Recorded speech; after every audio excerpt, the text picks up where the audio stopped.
right? It's hard to do a cartwheel dress, y'all. All right, y'all. So next up from the Center for Cultural Sexuality and Spirituality, we have Dr. Herukhuti, and he is the founder and CEO of the Center of the Culture and Sexuality and Spirituality. He is committed to helping individuals to have a positive, transformative experience with their sexuality, their spirituality, and social justice. Yes! He's been working and been featured in the Pride magazine, Huffington Post, and other outlets.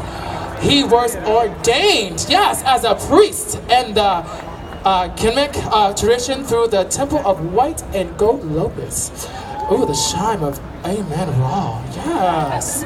So let's give it up for the doctor. Here he comes.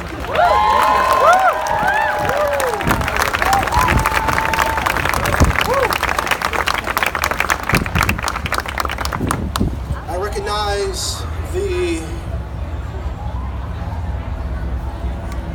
Lenape and Wapano people as the rightful protectors of this land, and ask for their mercy when an accounting for my presence on it is conducted in the future decolonization of this country. I acknowledge the lives of the 20,000 free and enslaved Africans who were buried in the middle 1630s to 1795 on the 6.6 acres of land that we call the African Burial Ground, some 1.5 miles away from here in Lower Manhattan, and the 20% of New Yorkers who were Africans enslaved by Europeans during the early colonial period. Thank you, New York City Pride Heritage of Pride, Inc., for inviting me to speak on this year's Pride theme, Defiantly Different. As I look at the landscape of LGBTQ movement politics, its history, and the contemporary moment, I think about the role privilege plays in different kinds of LGBTQ people's ability to survive, let alone defy, heterosexism, monosexism, and cisgenderism. Because we live in a settler, colonial, imperialist, white supremacist, capitalist, cis-heteropatriarchy, there are groups of people who have been able to survive the policing of our sexualities and bodies, survive the HIV/AIDS pandemic, survive the legal challenges, victories, and losses, and bounce back because of how they are positioned in the world.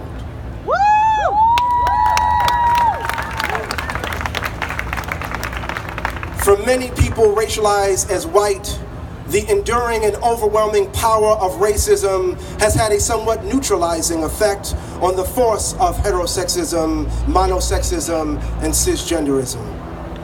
Racism does not completely protect you from the social and structural violence of heterosexism, monosexism, and cisgenderism. But racism does make it possible for you to avoid the full brunt of their brutality and to rebound and recuperate from their effects. This is especially true for wealthy and middle-class people racialized as white. For you, defiant difference is getting access to all the privileges, advantages, and entitlements of whiteness that your heterosexual, cisgender counterparts have. It is never challenging the need for a permanent underclass of Black, Indigenous, and people of color in the society and in LGBT movement politics, while wrapped in the protection of a rainbow flag-colored condom that says, I can't be an oppressor because I'm lesbian, gay, bisexual, and/or transgender. It's why we have log cabin Republicans on the one side and liberal LGBT institutions on the other, with organizational structures that maintain the racial hierarchy of white supremacy.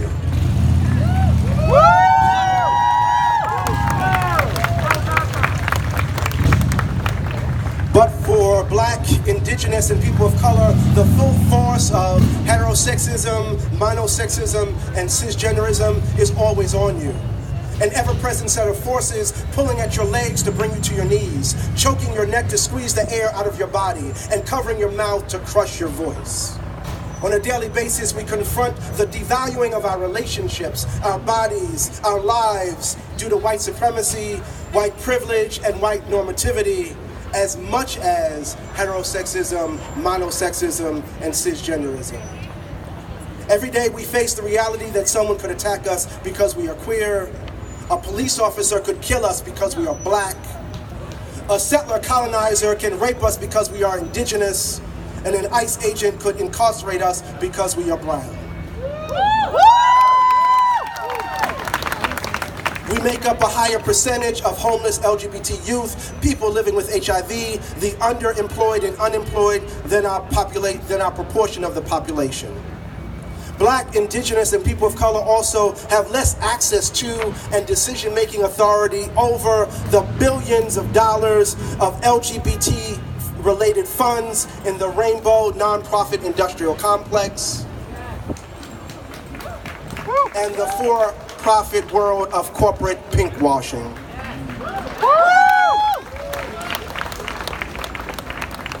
I've learned this firsthand.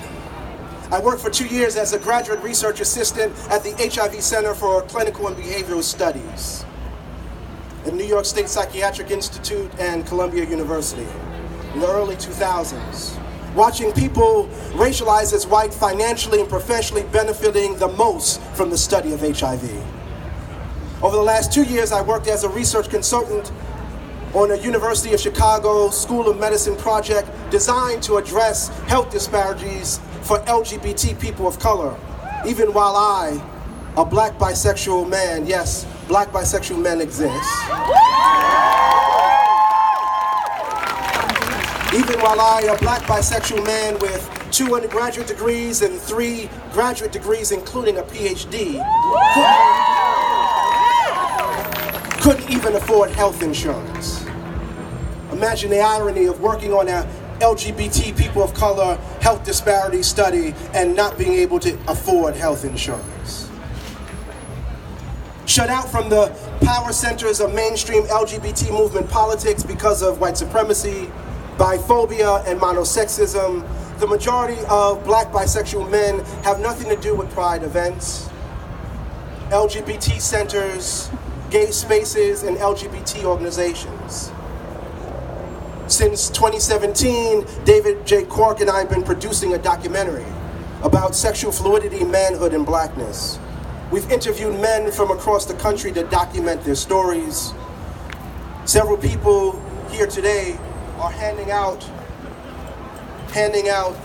postcard flyers about the film. You can learn about this project and know how you can support it through our crowdfunding campaign. We're $8,000 away from our $45,000 goal. The flyer also has information about the New York Area Bisexual Network, which provides information about, hey y'all, which provides information about all the local groups, events, and activities for people living within the bi+ spectrum, bisexual, pansexual, fluid, and non-monosexual queer identities. Please take a card and contact us for more information. I close with the idea that it is not because of our differences that we should celebrate pride. The degree to which we create equity and justice in the context of those differences should be the basis for our pride. Thank you. Thank you so much, Dr. Yes, all right, you guys. So keep the show going and keep those banners flying, baby.